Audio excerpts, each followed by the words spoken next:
एक अल्प वेतन भोगी जो कर्मचारी है उसका जीना दुर्भर हो। सरकार की जो दमनकारी जो रवैया है उससे हम आहत हो चुके हैं।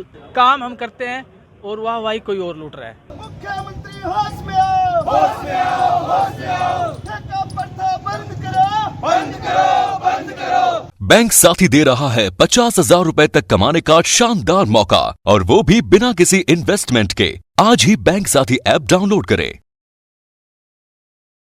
सगले दर्शकांना राम राम, स्वागत है थारो जलको झुंझुनू गवा। मेरा नाम है आदर्श और मेरे साथ है कैमरामैन उमेश।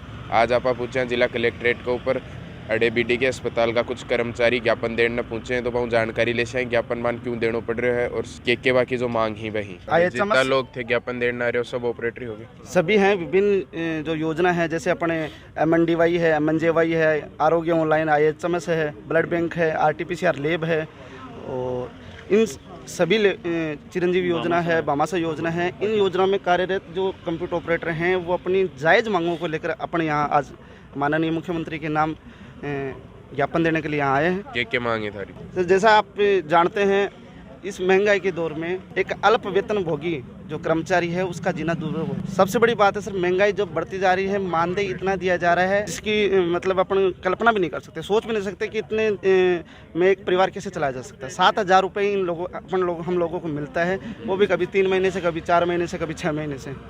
और जब भी कोई बात चलती है तो बजट का अभाव है, मतलब कुछ भी बहाने निकाल कर अपन को मतलब प्रताड़ित किया जाता है। अब जब बजट की बात आई थी तो हम सब लोगों ने उम्मीद जगी थी कि यार इस बार तो हमारे माननीय मुख्यमंत्री महोदय अच्छा बजट में अपनी जो भर्ती है वो निकाल के हमारे कंप्यूटर ऑपरेटर्स जो हैं, संविदा पे जो कार्मिक लगे हुए हैं, उनका उद्धार हो पाएगा। लेकिन निराशा हाथ लगी। सबसे बड़ी बात है सर, प्लेसमेंट एजेंसी के थ्रू लगे हुए हैं सब, जबकि हमारे कुछ साथियों ने हाई कोर्ट में रिट याचिका दर्ज की थी जिसमें साफ लिखा गया था कि इनको जो प्लेसमेंट एजेंसी से हटाकर सीधे RMRS में इनको किया जाए, लेकिन अभी तक उनका कोई हुआ नहीं है। दो बात ये है सर, काफ़ी दिनों से एक कैडर अपने CRA जो कैडर था क्लिनिकल अभिलेख सहायक का पद सर्जित किए थे सरकार ने, लेकिन उस पर अभी तक कोई अमल नहीं हुआ, जिससे हम लोगों का भविष्य है वो गर्त में जाता जा रहा है। तो हम भी मतलब सामाजिक जो जीवन है उसकी मुख्य धारा में जुड़कर हम जी सकते थे, लेकिन ऐसा नहीं हुआ। सरकार की जो दमनकारी जो रवैया है उससे हम आहत हो चुके हैं। काफ़ी बार अवगत करवाए जा चुके हैं। माननीय कलेक्टर साहब को भी पहले भी हमने एक बार ज्ञापन दे के गए थे, लेकिन अभी तक उसका कुछ नहीं हुआ। दूसरा सर, अन्य राज्यों में जैसे जो न्यूनतम वेतन है, जो श्रम विभाग की गाइडलाइन, केंद्र सरकार की जो गाइडलाइन है, 18,000 रुपये प्रतिमाह को जो मानदेय दिया जा रहा है अन्य राज्यों में जो संविदा कर्मी है, लेकिन अपने यहाँ वही 230 रुपये मजदूरी जो नरेगा मजदूरी है उससे भी कम में हम काम कर। सभी लोग जो हैं सर दूर दराज गाँव से आते हैं। अपन जानते भी हैं इस महंगाई के दौर में कि 7,000 रुपये से कैसे गुजारा होता है। मैं IHMS योजना के अंदर कंप्यूटर ऑपरेटर हूँ। सर मैं ये बताना चाहता हूँ आपके मार्फत कि अगर राजस्थान के अंदर सबसे शोषित वर्ग है तो वो हमारा है, मेरी नज़र में। इससे शोषित वर्ग कोई है ही नहीं।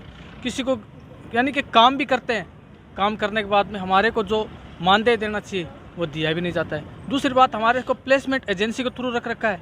इससे पहले हम NGO के मार्फत थे तो NGO को भी हमारे को 700 रुपये देने पड़ते थे। अब आप देख लो कि अब हमारे पास क्या आता है। एक बंदा 50 किलोमीटर दूरी से चलकर आता है तो आप देखते हो कितना पेट्रोल जलता है उसका। 7,500 रुपये के अंदर वो एक्सेप्ट कर सकता है, लेकिन उसमें भी कैसे न कैसे करके उसने काम किया है। कोरोना जैसी महामारी थी उसमें हम फ्रंट पर थे, हमने आगे होकर काम किया, दिन रात काम किया है, लेकिन हमारे को किसी भी तरीके से हमारे को कोई भी बेनिफिट नहीं पहुंचा है किसी भी साइड से कि इनका कोई मानदेय बढ़ाया जाए। आज 7 साल से 7,416 रुपये में काम कर रहे हैं। 7 साल से ज्ञापन ही देशो या फिर कोई हड़ताल वगैरह भी? हड़ताल भी करेंगे। अब हमने ये सोच लिया है कि देखो इससे कोई जीवन हम ये सोच रहे थे कि इस बजट के अंदर कुछ अच्छा आएगा। अब कुछ अच्छा तो आ नहीं रहा है। हमने अपना जो मेन जो 7 साल थे ज़िंदगी का जो इम्पोर्टेंस टाइम था वो हमने यहाँ दे दिया। अब हम जाए तो कहाँ जाए, हमारे पास कोई आगे कोई है ही नहीं कुछ। कई लोगों की तो उम्र एज हो चुकी है, जिसकी 46 साल उम्र हो रही है, तो वो कहाँ जाएगा। उनकी तरफ तो कम से कम देखना तो चाहिए ना कि इन्होंने गवर्नमेंट की कल्याणकारी योजनाओं में काम किया है। हम दिन रात परमानेंट कर्मचारियों के तहत हम साथ में काम किया हमने। हमारी जितनी भी रिपोर्ट थी, जहाँ जहाँ भी रिपोर्ट जाती थी, वो सिर्फ कंप्यूटर ऑपरेटर की वजह से ही तो जाती है। उनको थोड़ी ना पता रहता है कि यहाँ पर क्या हो गया क्या नहीं। हमारी जो रिपोर्ट है वही जाती है आगे। काम हम करते हैं और वाहवाही कोई और लूट रहा है। 2 दिन की हड़ताल में हमारे को, जैसे हमारे जो साथी है जो जयपुर के अंदर धरने के अंदर बैठे हुए हैं, वो दिन रात हमारे लिए ही संघर्ष कर रहे हैं, तो हम ये मानते हैं कि संघर्ष में हम उनका भी साथ दें। हमने उनका इस संघर्ष को देखते हुए कि हमने सोचा कि अगर हम उनके साथ नहीं हैं तो फिर हमारी मांगें कैसे पूरी होगी। जब तक हम अपने हक के लिए लड़ेंगे नहीं, तब तक हमारे को पता है कुछ नहीं मिलेगा।